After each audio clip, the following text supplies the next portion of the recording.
Hey, this is Patrick again. Today we're going to make an application that scrapes front-end data from devices that have a dashboard but they do not have an API. Here's the finished version of this application. You can see it iterating through the web pages of 3 different device types and finding the data that I chose for this video. This allows us to have programmatic monitoring and alerting even when the device doesn't have an API. This all started for us because we were having a persistent memory leak issue across our entire Q-Sys stack. So Q-Sys recommended that I log onto the web page, go to the support URL, and pull the memory stat on a daily basis, and that way I could see if the memory was leaking over time. I decided then that it might make sense to make a video, and I was also going to pull data from our Logitech portal as well as our DTEN portal to get some key information that we couldn't get programmatically. So for example, here in DTEN, I'm going to get the devices that are offline and online. We're going to use a Node.js library called Puppeteer to do this. All of my JavaScript apps so far have had the same structure. The credentials are in a .env file. I move that over to a config.js file to handle the authentication, and then I pass that over to index.js. Index.js does the main handling, and then I pass that main handler over to app.js that runs it. However, we're going to do it a little bit differently this time. Each different manufacturer that we're pulling data from is going to have its own .js file, and we're going to borrow some principles from object-oriented programming to make applications that are portable and scalable. All of the credentials, variables, and methods will all be contained in this class, for example, Q-Sys here. The first method in this Q-Sys class is going to be a delay function. This delay is really just going to add some timing so the page can load or we can do whatever we need to. It pretty much just does nothing for the time that I input as the variable. The next method is going to be how we get data from a single core. The only argument it takes is the IP, which is the IP address of the core. This is the main method that goes to the web page of the core. It's going to log in with our credentials, and then it's going to navigate to that memstat, and it's going to extract that data, and eventually we're going to convert that data into a usable object. The first variable we are storing is called page, and that is derived from Puppeteer's browser method. You can see that if I write page.goto and then I input the address, it's going to navigate to that web page when I run the app. Let's initialize an instance here in app.js and see it in action. I've initialized 2 options in the Q-Sys class. One is verbose for extended logging, and one is headless, which means that you can see the browser doing its thing. Once we have spun up our virtual browser, we can inspect the page and target selectors. A selector can be targeted in various ways, but if you see where I'm highlighting, this is how we're going to target the majority of the selectors in this application. We can start with the login function, which is going to go to the home page and it's going to type in our credentials and then log into the core. Here you can see me starting with that page.goto method, which is going to go to the login page of the IP address of the core that I give it.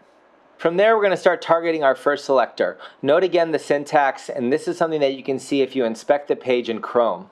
I then wrote an additional function just for testing that says if it finds that selector, it's going to log to the console that it found the username field. Now we're going to go ahead with the page.type method, and it's going to find that selector, and it's going to put our username credential into that selector box. And we'll do the same thing for password. Any web scraper application is going to be spending a lot of time in the Chrome developer tools or whatever browser you're choosing, and you can see that this is no different. The last selector that I'm going to target on this page is the sign in button. So I find it in the inspector, and then I target it, and then I run page.click to click it. Once I click it and I run the application, you can see that I'm now signed in. Last method we will add to this login function is we're going to wait until the entirety of the DOM content is loaded, and then we're going to log to the console that we have successfully logged in to the given IP address. However, we are only going to log that to the console if the verbose option is selected to be true, because I don't want to have too much logging if the user doesn't need it. And once we're done building the app, I'm going to switch that verbose option back to false to reduce console chatter. The last thing that this Q-Sys method is going to do is close that browser, which will effectively close and stop the application so we don't leave anything open and hanging.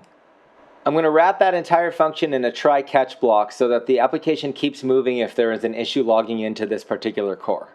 I found when I was writing this app the first time that the data I'm looking for is actually wrapped in an iframe, so I'm going to declare that now. The next move is going to be to go to the support/network debug URL, which you can see me doing now. Mind the typos, I will fix them eventually. Also see me refactoring the login script to make sure that I'm waiting properly for the DOM content to fully load because it wasn't the first time around. Now that I've successfully made it to the network utilities debug UI, I'm going to write some code that is going to find the memstat selector from the drop-down box and hit go. Here I will zoom in on the inspector so you can see the iframe that I was looking for. The data I'm looking for is going to be inside that iframe, so I have to write a method to pull data out of the iframe, and then I'll no longer be working on page, I'll be working on iframe as the variable. It should be obvious by now that my workflow is bouncing between the Chrome inspector and the code as I try and navigate to the page successfully and find the data that I need. This can be easier or harder depending on how the web page was written. Sometimes the HTML is really easy to extract, sometimes it's nested in an iframe, sometimes it's loaded dynamically in JavaScript, and Puppeteer has several different methods for handling all of those different workflows. For example, when I look here in the inspector, I can see that it has the data that I need, but when I use the selector that should be producing that data, I get something different. I simply get a text that says loading ... This is where that delay method that I wrote at the beginning of this class comes in handy. That delay method is going to wait for 1,000 milliseconds, aka 1 second, before it tries to grab the inner HTML of that selector. And once I do that and then I run it again, you can see that in my console I have the data that I was looking for. Now that I have successfully retrieved the data I was looking for from a single core, I'm going to clean up the syntax a little bit and I'm going to wrap that entire method, which includes the login, into another function called mem. However, if you notice, the HTML we are scraping comes to us as a string. Wouldn't it be better if I turned it into an object so then we have some portable JSON that we could use in a different app or in a different part of this same app? You can see that it starts by running string.split along the line break, which is a \n. We're getting a little bit closer. Now we have an array of strings. The next thing we should do is filter out that empty string at the end of the array. The last thing we're going to do here is to use that colon in the string and to parse it into a key value pair so it'll be a portable JSON object that we could use elsewhere. Knowing some regular expressions is like having a magic wand. I'm not going to explain it too deeply, but I will have the GitHub repo online and you can follow along there. Now that I run it one last time after the parsing, you can see I have a portable JSON object and we can move on to the next function. The function we just finished takes a single IP address as a string. This final function is going to take an array of IP addresses as a string, and it's going to run the mem function on all of them to get data from multiple cores at the same time. It's going to return one large array, which is still workable JSON. But I'm also going to add the IP address into the return object for each core so that you can identify which memory statistics go with each IP address when you return the whole thing. In reality, the function that we wrote before does the majority of the heavy lifting. This is just calling that same function over and over and adding the IP address. We can now go ahead and test it with the IP addresses for the 2 cores that I have here on my desk. These are the IP addresses for them. When you run this Q-Sys class in headless mode, you can watch the virtualized browser do its thing and get the data very quickly. Now that we have done it once for Q-Sys, we're going to do it again for Logitech. Logitech has a sync portal that has a list of all the IP addresses. In the event that I want those IP addresses or the names of the rooms or the version numbers, I'm going to write an application that pulls that data because they don't have a cloud-based API that can pull it just yet. You can notice that the structure of this Logitech class is very similar to the structure of the Q-Sys class. While the structure and methodology are the same, the selectors we're choosing are different. Each web page behaves slightly differently, and it's on us to figure out how it behaves and grab the data that we need and then parse it to something that we can use. Similar to Q-Sys, I will start Logitech with just the login function, and then I will export that into app.js and I will run it just to make sure that what I'm doing is in the ballpark before I get any further.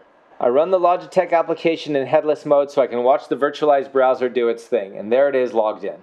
The data that I'm looking for involves hitting that gear icon and finding the IP checkbox. You can see how often debugging and troubleshooting come into play when you're scraping the web like this. So much of it is just inspecting the web page, looking for those selectors, and making sure that I have my timing handled properly so I'm not pulling data too early or too late.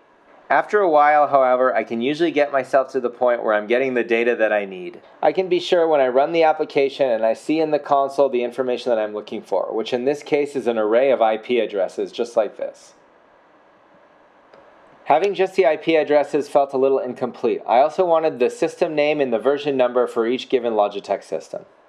This is again where it helps to have a little bit of string manipulation and regular expression chops. I was finally able to format and package all of that data into a workable JSON body that can be another portable module added to this application. The final module that we are going to write is for our DTEN devices. Notice the similarity in methodology yet again. I was kind of feeling like this video had been going on long enough, and the DTEN is pretty similar to pulling data from Logitech and Q-Sys, so I'm just going to pull 2 simple data points. They are arguably the most important ones though, because it is a count of how many devices are online and how many are offline. Fast forward to the part where I run it, and you can see that I have the data that I need. The last step for today's video is going to be to package all three of these modules that I've created into one function and return all of the data as one body. I was going to use the Google APIs to export all of this data to a Google Sheet, but I'm running out of time and I'll have to save that for a future video.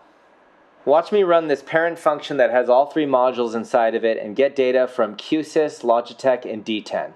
I also added a date added field so you can have a timestamp related to when you pulled the data. This becomes very important if you're logging this data in Google Sheets or Tableau or a database or a dashboard of your choosing. But for now, that's the end of this video. Hope you enjoyed it. I'll catch you on the next one.